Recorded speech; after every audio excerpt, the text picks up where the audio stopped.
Hi வணக்கம் எல்லாருக்கும். இன்றைக்கி நம்ம வீடியோவில் என்ன பார்க்க போகிறோன்னா, உங்கள் பர்சன் உங்ககிட்ட மறைக்கிற உண்மை என்ன அப்படிங்கிறது தான்.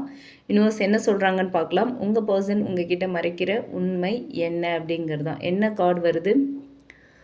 காட்டா finding evidence, getting caught, cheating. Okay, இது வந்து எல்லாருக்குமான ரீடிங் இல்லை, ஓகேங்களா? யாரெல்லாம் வந்து உங்கள் பர்சன் ஏதோ பீட்ரேல் பண்ணுறாங்க, அவங்க வந்துட்டு முழுசாக உங்ககிட்ட கனெக்ஷனில் இல்லை அப்படின்னு ஃபீல் பண்ணுறீங்களோ அவங்களுக்கான ஒரு ரீடிங்காக நீங்கள் எடுத்துக்கலாம். எல்லோரும் ஃபோர்ஸ் பண்ணி இந்த ரீடிங்கை உங்களுக்குள்ளே ஃபிக்ஸ் பண்ணாதீங்க, ஓகேங்களா?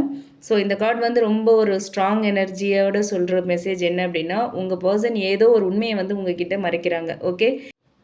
இது கண்டிப்பாக உடல் ரீதியான ஒரு சீட்டிங் அப்படின்னு மட்டும் இல்லை, ஒரு எமோஷ்னல் சீட்டிங்காக இருக்கலாம், ஏதாவது ஒரு சீக்ரெட் கனெக்ஷன் இல்லை ட்ரூத் மேனிப்புலேஷன் அந்த மாதிரி ஏதோ ஒரு சீட்டிங் அந்த மாதிரியான விஷயங்களாக இருக்கலாம், ஓகேங்களா? என்ன மறைக்கிறாங்க அப்படின்னா, உங்களுக்கு பின்னாடி ஒரு விஷயம் நடந்துகிட்ருக்கு, ஓகேங்களா? உங்களுக்கு தெரியாமல் ஒரு பர்சன் கிட்ட க்ளோஸ் ஆகலாம், இல்லை உங்களோட ரிலேஷன்ஷிப்பை வந்து கம்ப்ளீட்டாக வெளிப்படையாக அவங்க காட்டிக்காமல் இருக்கலாம் மற்றவங்க கிட்ட.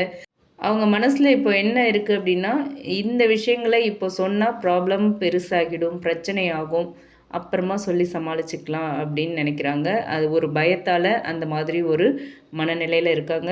ஏன் உங்ககிட்ட சொல்லலை அப்படின்னா, உங்களை இழந்துருவோமோ அப்படிங்கிற ஒரு பயம் இருக்கலாம், தன்னோட இமேஜை காப்பாற்றிக்கணுங்கிற எண்ணம் இருக்கலாம், இல்லை இது சீரியஸ் இல்லை அப்படின்னு தன்னையே வந்து அவங்க ஏமாற்றிக்கிறதா கூட இருக்கலாம், ஓகே? மாட்டிப்போமோ அப்படின்னு சப்கான்ஷியஸாக ஒரு பயம் இருக்குது அவங்களுக்கு, ஓகே?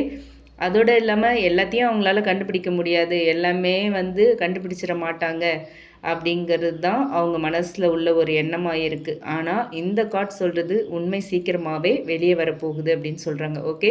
ஸோ இந்த கார்ட் மூலயமா யூனிவர்ஸ் வந்து உங்களுக்கு ஒரு வார்னிங் கொடுக்கறதா நீங்கள் எடுத்துக்கலாம், ஓகே? உங்களுக்கான எவிடன்ஸ் கிடைக்கும், சயின்ஸ் வரும், ஓகேங்களா? யாரோ ஒருத்தர் மூலயமா உங்கள் பர்சன் உங்ககிட்ட மறைக்கிற உண்மை உங்களுக்கு தெரிய வரும், ஓகே? உங்களோட இன்ட்யூஷன் ஏற்கனவே இதை வந்து உணர்ந்திருக்கும், ஓகேங்களா?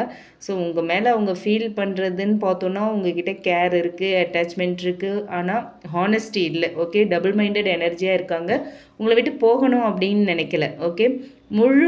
முழுசாக உண்மையாக கம்ப்ளீட்டாக அவங்களால உங்கள் கூட இருக்கவும் முடியல அப்படிங்கிறது தான் இந்த கார்டு மூலயமா தெரியுது. ஸோ நீங்கள் சந்தேகப்படுறது தப்பு இல்லை, உண்மை தெரியணும் அப்படின்னா நல்லா தீர விசாரித்து பாருங்கள், நல்ல இந்த ரிலேஷன்ஷிப்பை கிளியராக பாருங்கள் அப்படின்னு சொல்கிறாங்க, ஓகே? சைலண்ட் ரெட் ஃப்ளாக்ஸை வந்து இக்னோர் பண்ணாதீங்க, ஓகேங்களா? உங்களோட செல்ஃப் ரெஸ்பெக்ட் தான் இப்போதைக்கு முக்கியம் அப்படின்னு சொல்கிறாங்க, ஓகே? இந்த கார்ட் சொல்கிற மெசேஜ் என்ன அப்படின்னு பார்த்தோன்னா, அவங்க ஏதோ ஒரு விஷயத்த மறைக்கிறாங்க, அது நீங்கள் நம்புகிற மாதிரி ஒரு இன்னோசென்ட் விஷயம்லாம் இல்லை, உண்மை வெளிவரும், அப்போ தான் நீங்கள் வந்து என்ன அப்படிங்கிறத டிசைட் பண்ணணும், okay? Stay R walk away, இதில் ஏதாவது ஒரு டிசிஷனை நீங்கள் எடுப்பீங்க அப்படின்னு சொல்கிறாங்க யூனிவர்ஸ், ஓகேங்களா? தேங்க்யூ.